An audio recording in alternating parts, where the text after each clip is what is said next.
अस्सलामुअलैकुम। आवाज़ और तस्वीर की दुनिया में एसएनएन न्यूज़ के साथ मैं हूँ स्वेरा शाहिद। खबर शामिल करते हैं ठकराटो सिंध से, जहाँ जश्न ईद मिलादुन नबी मुस्तफ़ा सल्लल्लाहु अलैहि वसल्लम के सिलसिला में मिलाद मुस्तफ़ा रैली दरूद सलाम की सदाओं से ठकराटो शहर गूंज उठा।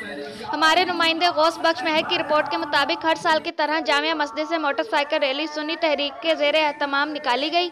रैली में उलमा इकराम, सना खानान के साथ आशिकाने मुस्तफ़ा ने कसीर तादाद में शिरकत की। रैली मुख्तलिफ इलाकों से होती हुई मकामी आगाज़ पर अख्ताम पजीर हुई। उलमा ने खिताब करते हुए सीरत मुस्तफ़ा मोहम्मद सल्लल्लाहु अलैहि वसल्लम पर रोशनी डाली और नात ख्वां हज़रात ने अपने मखसूस अंदाज में नात ख़्वानी की।